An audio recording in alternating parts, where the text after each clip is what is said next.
How you doing, YouTube? Matt with Massive Beer Reviews, back with a little bit of mystery beers. The mystery beers. The beers we have no idea what's going on.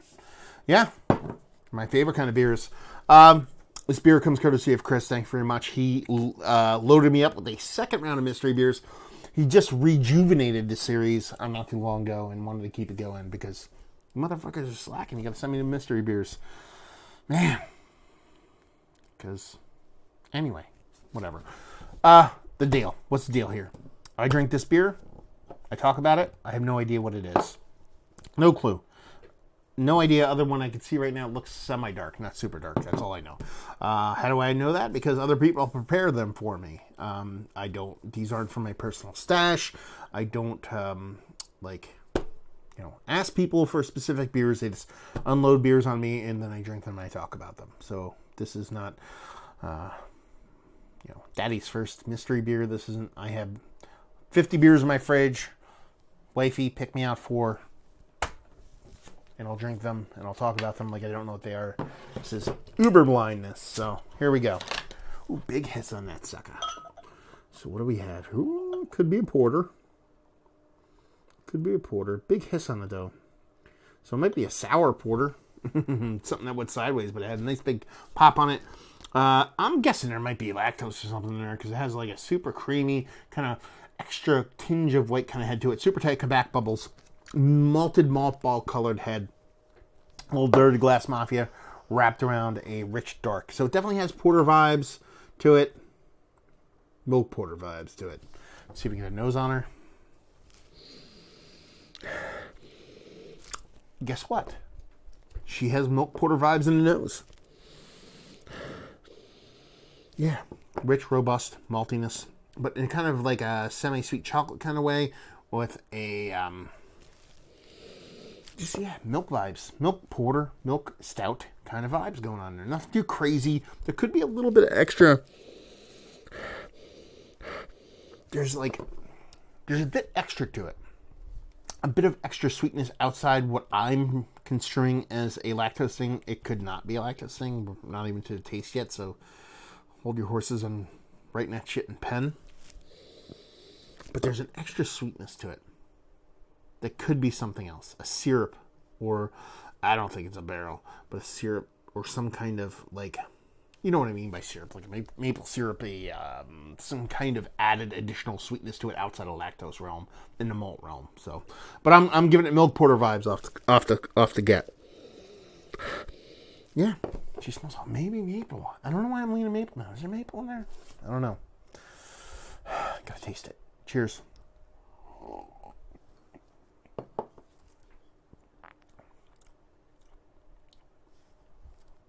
I don't know.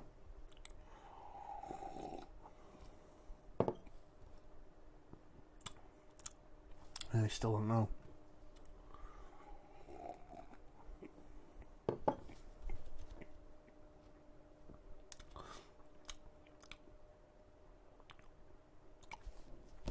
Still don't know. Milk porter here. Milk porter coffee. I'm calling it a coffee milk porter. The milk portion of the show, I could definitely see not being there. I get milk vibes when the kind of malt is done in a certain way in a beer, like this kind of creaminess from it. I'm not necessarily getting this super sweet lactose, but I'm getting this creaminess and additional sweetness from it. I feel like there's coffee in here. I'm not getting a ton of it, but I feel like there's some additional coffee bump in it to where it tastes like there's coffee, but it's not the typical kind of, it's just getting coffee vibes from the kind of the way the malt is playing in there. Now, the way that kind of creaminess comes off and the way the coffee comes off, I think they're separate components. So it's either a milk porter with a robust malt that comes off coffee-wise, or it's a porter that has coffee vibes going on with it. Still could be milk vibes, but I think that's it. You know what this reminds me of? I keep overthinking myself on these two. I'm like, is that a chili thing going on there? Is there spiciness to it? If it is, it's old. It reminds me of Central Waters. They did this, I forget what it was called. It had like this red label with a pelican face on it. That's what it reminds me of. Like a kind of 8%, 7-8% kind of coffee porter. Or Imperial Stout if they get it wrong. So that's what I have. That's all I got. Spice-wise, if there's spices, then they put too little of it in there, or it's old, but that's kind of the vibe I'm getting off of it. So here we have, okay. Brewery I never heard of before. Icicle. I think that's how you call it. Icicle. Okay, it's Icicle, something like that. This is their Dark Persuasion. It's a German chocolate cake ale. Delicate dark chocolate with a whisper of coconut. You have what you know what you want.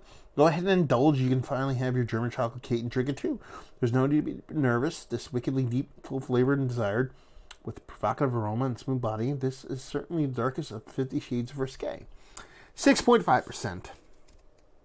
I wish they put the ingredients in it. They talk about coconut, so I assume they put coconut in it, but you know, unless you're going to put coconut in it and get it right, I actually don't think I'm going to get it all that much. Chocolate thing, sure. Is there added chocolate to it? I could see that. A lot of times, like a powdered soft chocolate comes off a little bit vanilla-like to me. A little lactose-y to me. So I can see where that comes from. Ale with natural flavors added. Yeah. They call it an ale. It's got a it's a porter. You know, it is what it is. You know. So there you go. It's not lactose based. I'm getting that kind of chocolate. It's relatively new. It has the independent craft label on it. I actually really dig the label.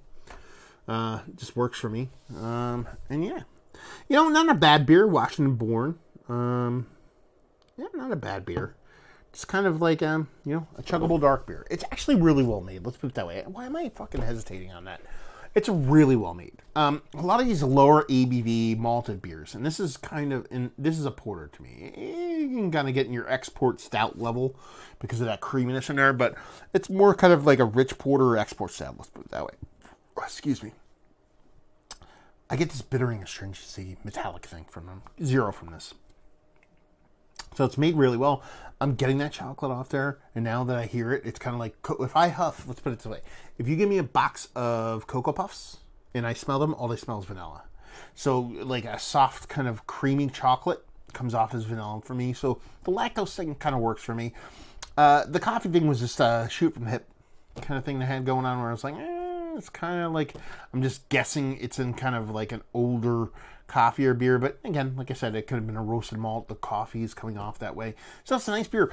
Let's put it this way: if I bought this, and this is me knowing what I'm drinking now, if you said, "Hey, I have a 6.5% German chocolate cake stout, or export stout, or more export stout or porter, try it," I'd be like, "That's pretty nice." If you told me you had a 6.5% coconut and cakey kind of thing, I mean, yeah. But if you said I had a 6.5% stout, export stout, try it, I think I'd be all right with this. More than all right with this. Because it's super drinkable. Super chuggable. Tasty. I'm kind of getting that chocolate vibe now. Now that I hear it, that's your fucking preconceived notions coming through. It's tasty. It's actually pretty damn tasty. Let's put it that way. Sometimes when you go into these, you're unsure of what you're drinking. You're more being analytic of it and trying to pick it out more than anything else, as opposed to actually enjoying the beer, which kind of annoys me. But I'm still going to do it because I love it.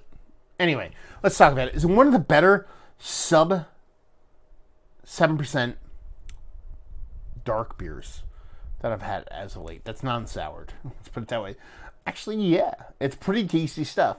To try to shoehorn myself or try to rise out of that kind of analytic kind of just think about it from a kind of chemical sense kind of thing, it's actually a really tasty beer. I'm not going to fawn all over it. I'm not going to like, oh my God, obviously it's not viscerally crazy, but knowing that I'm drinking something 6.5%, it's pretty damn tasty and pretty damn enjoyable. Value and availability, I have no idea. I've never heard of this brewery before, ever. So if somebody out that way, or Chris, or whoever, let me know what it costs. And yeah, I assume this is one of his Tavor things. So let me know what it costs and all that kind of availability stuff, and leave you with, if you like what, will you like this? If you like malt-laden beers, but you want them at a lower ABV and you want a bit of those kind of desserty vibes. It's not a super sweet desserty beer, but it gives you enough of those desserty vibes while at the same time being super drinkable and super chuggable. It's a tasty beer. It's probably one of the better, like I said, 7% kind of big, rich, malty kind of beers I've had as of late. To kind of go into it blind and kind of analyze it and come out the other end and still be kind of like, yeah, it's pretty damn tasty. Is kudos to those guys, because I dig it. Yeah. Roller coaster in that one. Ups and downs and all kinds of stuff. So there you go. If you want to talk about this, not up, down there. Now let's see. If you want to check me out in the social medias, go into Googs and type in Massive Beers. If you want to check me out in the podcast realm, go into Googs and type in Beer Massive. And there you go. Another review down. So hopefully you guys enjoyed the review. Hopefully enjoying a nice German chocolate cake, kind of not really coconutty kind of stout right now. And hopefully see you next time. Cheers.